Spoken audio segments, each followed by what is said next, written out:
Hi there! In case we haven't met yet, I'm Belinda, and I'm a watercolor painter and printmaker, and I want to give you 6 tips to help you paint more often. I know so many people that say, I wish I had more time to paint. If you want to be better at your watercolors, but you find that you can go weeks at a time without painting, these 6 tips are specifically for you. I've loved watercolor since I was in high school, but I've gone up to 15 or 20 years without doing any art at all. These 6 tips are some of the methods that I've used to make painting with watercolor a more regular part of my day. So I hope these are helpful for you. Tip number 1. This is something that I started doing a couple of years ago, and I still do it to this day, and that is I pre-draw my work. So when you think about how much time is involved in laying out a drawing to do a watercolor, if you draw first, I do. If you use the grid method or carbon paper or rough sketches, or you transfer something from a photograph to your sketchbook using some other sight and size method, the drawing is time consumptive. And if you only have a little bit of time each day to paint, it helps to have your drawings already done. So I'll do 4 to maybe 6 drawings in advance, and I leave them in my sketchbook. I put them on full sheets of watercolor paper, but that's what I work on in little bits and pieces of time. So let's say it's evening, it's after a full work day, dinner and dishes are done, and there's maybe an hour to hang out with your loved ones on the couch or sitting around the kitchen. That's when I start the drawings. I've got my sketch pad, pencils, reference photos, and paper ready, and then I begin drawing while I'm visiting, while I'm chatting. If my husband wants to watch television, I draw while he's watching television, and that way we're still spending time together. After several evenings of drawing, I can usually finish 2 or 3 paintings worth of drawings, and then those are sitting in my studio. And if I don't have time to do watercolor that week, I just keep drawing.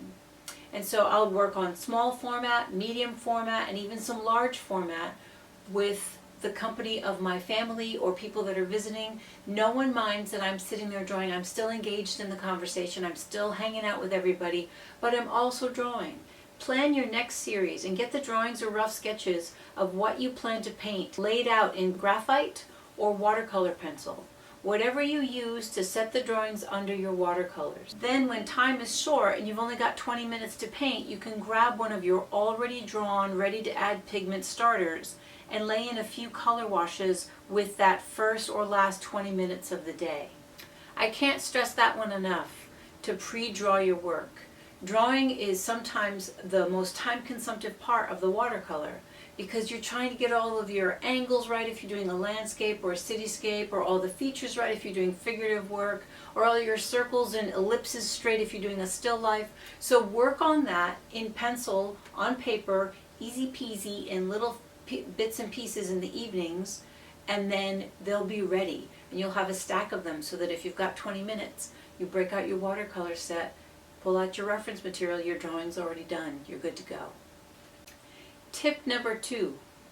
One of the other hiccups to watercolor painting is the prep. Having to wet and stretch and tape down the paper and then wait for it to dry takes a long time. So instead of doing it that way, try using a watercolor block. If you've never used one before, they are fantastic. They come in a variety of sizes, shape formats, and different manufacturers make them in different types of paper surfaces. I like to use Arches, Strathmore, Hahnemühle, Bockingford, Sennelier, and Canson. And if you've never used a watercolor block, they're just like a pad of watercolor paper, but with glue along the edges all the way around. This holds the stack of paper sheets tight against the stiff board. This will save you the time it takes to soak, stretch, and mount the watercolor paper before you start to add wet media. When your painting is finished and completely dry, you slip a letter opener or the tip of a paintbrush handle under the short section left unglued on the block, and gently pull the watercolor paper off of the block, leaving the next sheet ready to go. Tip number 3. Put a small little grouping of watercolor supplies in a tote bag.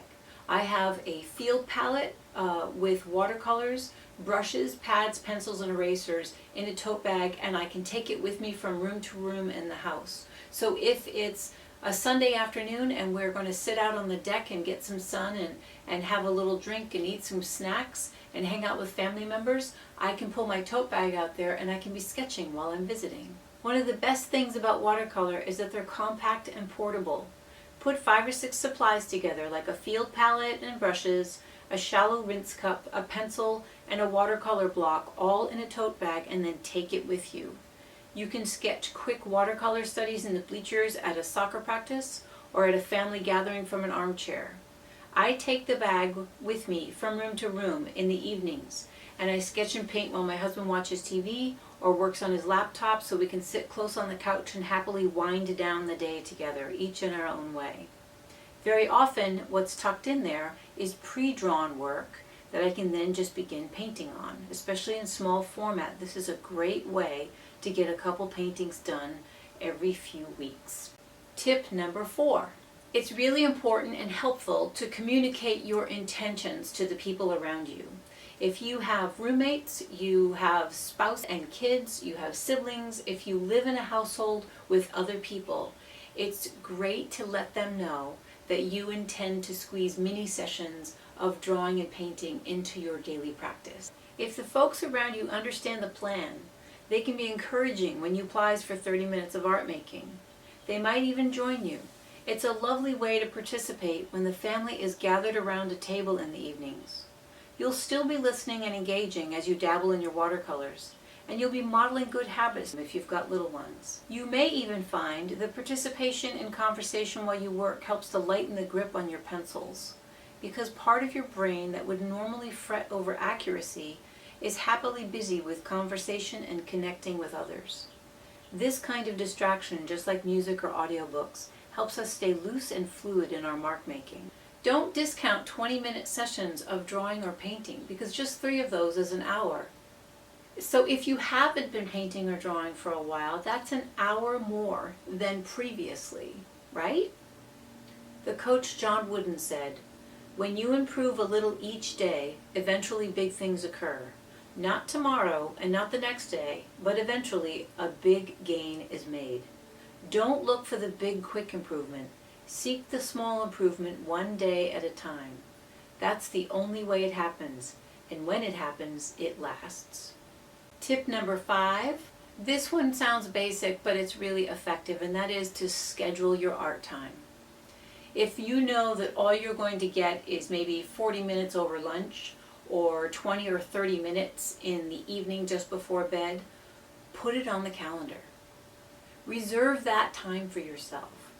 This is important to you, right? And if it's important to you, it'll be important to the other people in your life that you get to it, because you'll be happier. Making art makes us happy. So schedule your happy art making time.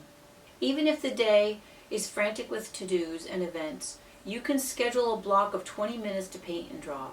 If the day looks too full, plan to sketch just before bedtime or while you're eating lunch. But do schedule it on the calendar in ink, bold letters, so that you can pre-motor plan and have your supplies ready. Tuck your reference material in your watercolor pad and think ahead to what you'll paint. And by all means, don't let social media, television, or email overtake your fruitful, solid art plan. Here's another quote for you by Daniel Coyle. "To get good, it's helpful to be willing or even enthusiastic about being bad. Baby steps are the royal road to skill." And finally, tip number 6. This final tip works especially well if you do best when you are fulfilling obligations outside yourself. So in other words, if work gives you structure, you can get all that stuff done, but you might not be able to, say, stay away from sugar for a day. Or if you decide that you want to paint, but you instead take care of everybody in the family first, then this method might work for you because it involves others. When we answer to others better than we answer to ourselves, which is totally common, and I'm not judging because I do it too, it helps to have accountability in other people, and so painting in a group is really helpful. When I was a college student, I started doing art nights. Every few weeks, a group of fellow artists and I would get together and we would rotate through each other's houses. Somebody would bring beer, somebody would bring chips and salsa, and somebody would bring some other desserty snack, and each of us would bring what we wanted to work on. We had everything from Fimo clay to make beads to printmaking to photography and drawing, sketching, and painting. Everyone brought a tote bag with their art supplies, and for several hours every few weeks we got art done. We also got great visiting time. And knowing that I had that on the schedule every few weeks made a huge difference in how much I produced during that period of my life. I still to this day have art night with friends, and I mix it up and make sure that we're all doing something that's a little uncomfortable and not in our wheelhouse, so that we stretch a little bit, because that's supposed to be fun time. Appointments keep us accountable, but when the appointment is with yourself and the plan is for something fun like painting and drawing, it's too easy to talk yourself out of it, because emptying the dishwasher and weeding the garden nudges priority sometimes. If you make an appointment with a friend to paint for 2 hours a week, you'll be much more inclined to stick to it because you're each counting on the other to show up and make it happen. Just a few hours a week will lead to finished paintings and some lovely social time with fellow artists. If you want it to be more accountable, add more friends. However many you can fit around a dining room table, that's what we aim for in my studio. So if you've never done that and you have a hard time getting to your art, I would totally recommend reaching out to some fellow creative artsy friends. They could even be people who are sewists, people who work in clay, people who write, and everyone get together and talk about your creativity, about your creative process, about the kinds of things that you need to motivate you. Steer clear of discussing the stuff that blocks you, because I feel like you just give that weight. Instead, move the conversation towards how can we do this more often, and brainstorm as a group so that you can make art on a regular basis. Thanks for coming by today. I hope this was encouraging. If you have any tips or tricks that get you in the studio making stuff more often, please leave them in the comments beneath this video window. It'll be helpful to me, and it'll be helpful to anybody who comes along after you and watches this video. Thanks for stopping by, and I'll see you in the studio.